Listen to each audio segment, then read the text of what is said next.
네, 통일연구원 이기태 연구위원입니다. 제 논문인 헤이세이 시기 일본의 대외 전략과 한일 관계를 설명하도록 하겠습니다. 1989년 1월 7일 쇼와 천황의 사망 이후 아키히토 황태자가 천황으로 즉위하면서 일본은 연호를 헤이세이로 결정하였습니다. 국제정치 관점에서 헤이세이 시기는 일본이 대외적으로 전후 요시다 노선으로 대표되는 국가 노선에 따라 실행해왔던 소극적인 대외 전략에서 보통국가 노선이라는 적극적인 대외 전략으로 전환된 시기였다고 평가할 수 있습니다. 한편 일본은 과거 타국과의 관계에서 안보와 역사를 둘러싼 협력과 갈등의 긴장이 지속적으로 나타났습니다. 그 대표적인 국가가 한국인데요.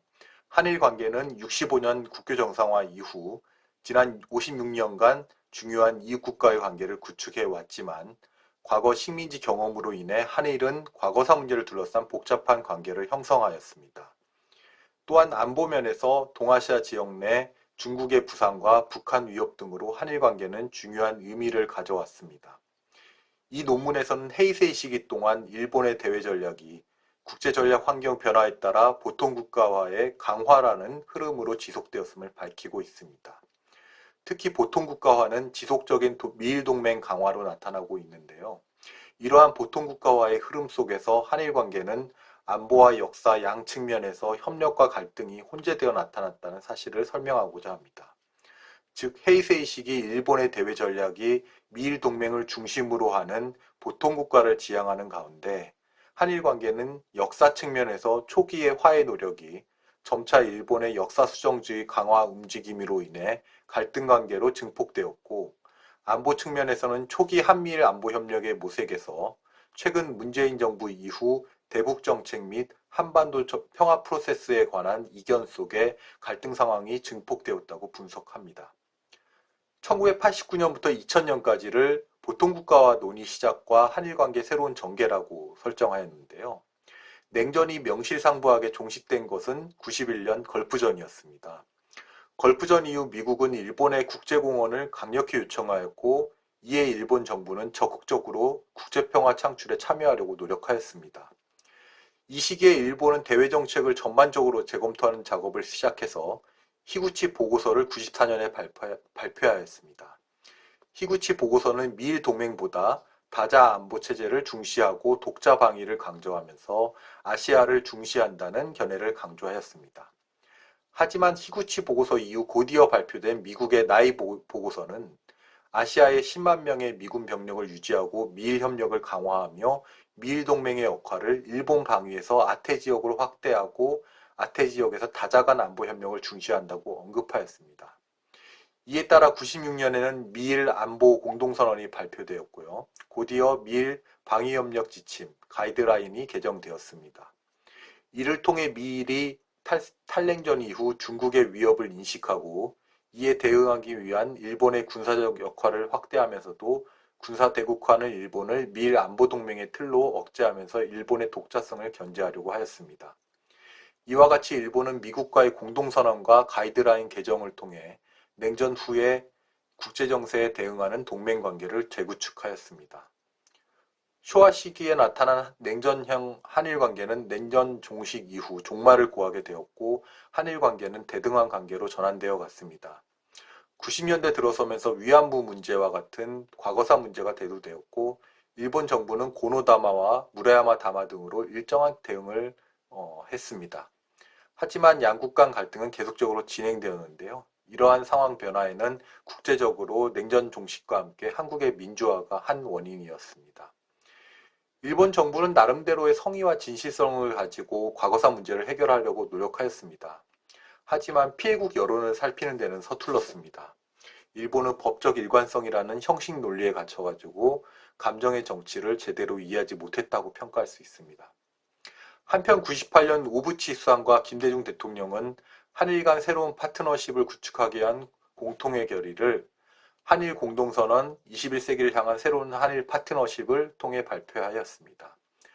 여기에서 한일 안보협력의 필요성을 전략적인 관점에서 바라보고 있던 김대중 대통령은 한일 파트너십 공동선언에 한일 안보협력 분야를 포함시켰습니다. 이 분야에서 가장 큰 특징은 한일 간 안보협력을 위한 신뢰 구축과 이에 기반한 한일협력의 제도화 추구였습니다. 그리고 2001년부터 2012년까지는 보통국가와의 공고화와 갈등, 협력의 한일관계로 설정을 하였는데요. 2001년 9월 11일에 있었던 미국 동시다발 테러 사건은 새로운 국제질서를 형성시켰습니다. 9.11 테러 이후 미국은 대테러 전쟁을 통해서 새로운 국제질서를 형성하였고요. 일본은 미일 동맹을 강화하는 가운데 보통국가화를 추진하였습니다. 이러한 가운데 미일 동맹은 서로의 이익을 위해 대등한 관계를 지향하면서 미국은 일본의 역할 및 비용 분담을 요구하였고, 일본은 국제적 역할 및 영향력 확대를 추구하는 등 미일 양국은 이익 일치 속에 새롭게 발전하였습니다. 2002년 한일 월드컵 공동 개최를 계기로 한일 간 교류가 다방면에서 활발하게 진행되었는데요. 또한 2004년부터는 한류 붐이 일어나면서 한일 관계는 가장 좋은 시기를 맞이하였습니다. 과거사 문제와 같은 여러 현안이 있음에도 불구하고 한일 관계는 미래를 향한 교류를 진전시켰습니다. 노무현 대통령은 2003년에 일본을 국빈 방문하였고요. 당시에는 한일 월드컵 공동 개최로 한일 관계가 양호했습니다. 하지만 2005년 시마네 현의 다케시마의 날 조례 제정을 계기로 한일 관계는 정체기에 들어섰고요. 또 고이즈미 수상은 집권 기간 내내 매년 야스쿠니 신사 참배를 강행하면서 한일 관계는 냉각기를 갖게 되었습니다. 2008년 취임한 이명박 대통령은 후쿠다 수상과 정상회담을 갖고 2005년 이후 중단된 셔틀 외교 재개에 합의하였고요. 이와 같이 실용 외교를 표방한 이명박 정부는 노무현 정부에서 극도로 악화된 한일 관계를 복원하는 것이 과제였습니다. 하지만 2012년 8월에 이명박 대통령이 독도를 방문하고 천황 사죄 발언을 하면서 갑자기 일본 내에서 반한 감정이 고조되었고 혐한 시위와 헤이트 스피치가 크게 증가하면서 한국에서도 반일 감정이 증폭되는 악순환의 한일 관계가 시작되었습니다. 한편 이명박 정부는 김대중 노무현 정부의 포용적 대북 정책을 수정해서 북한에 대한 엄격한 접근을 표방하였고요. 대북 강경 입장을 취하고 있던 일본 정부와 대북 정책 및 안보 분야에서 협력 관계를 유지하였습니다. 이러한 배경을 바탕으로 해서 한일 간 군사정보보호협정 지소미아 체결을 추진하였지만 국내의 비판 여론에 직면하면서 협정 서명 당일에 갑자기 이를 취소하는 사태도 겪었습니다. 이러한 점은 한일 간 안보 협력의 어려움과 한계를 단적으로 보여준 사례였습니다. 그 다음에 2012년에서 2020년까지는 보통국가와의 실질적 완성과 전방위적 한일 갈등의 심화라고 설정하였습니다. 2012년 12월 아베 수상이 자민당 정권을 민주당 정권으로부터 3년 만에 되찾았습니다. 아베 수상은 대외관계 강화, 그 중에서도 특히 미일동맹 강화를 통해 군사적 보통국가화를 추구하고 있으며 전후체제로부터의 탈각이라는 보수 이념화 작업을 추진하였습니다. 이처럼 아베 정부가 대외적으로 군사적 보통국가화를 추구하고 동아시아에서 부상하는 중국의 위협에 어떻게 대처할지 여부는 미일동맹 강화라는 목표 하에 일본의 대외 전략이 어떻게 형성되고 강화될 것인지에 달려 있었습니다. 아베 정부는 2014년 12월에 국가안보전략을 채택하면서 일본의 독자적인 방위력 증강, 미일동맹 강화, 우호국가의 안보협력 관계 구축이라는 3대 안보전략 기조를 제시하였고요. 미일동맹 강화를 위해 2015년 4월에 미일 가이드라인을 개정하고 9월에는 평화안전법제를 통과시켰습니다. 이와 같이 아베 정부는 일본의 3대 안보전략 기조에 입각해서 대외적으로는 미일동맹 강화와 전략적인 대아시아 외교 및 인도태평양 전략을 전개하는 한편 대내적으로는 미일동맹 체제를 구축하기 위해 국내적인 법제도를 정비 완료하였습니다.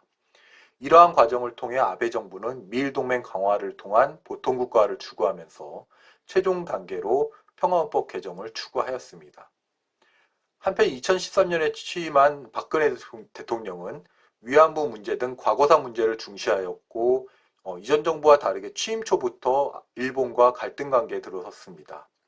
이러한 가운데 한국 정부는 2015년부터 투트랙 외교 노선으로 전환을 시도하였고 그해 11월에 한일 정상회담이 실현되었습니다. 한일 정상회담에서 일본군 위안부 문제에 대한 논의를 지속하기로 하였지만 연내 타결에 대한 입장차가 확연히 드러났습니다. 하지만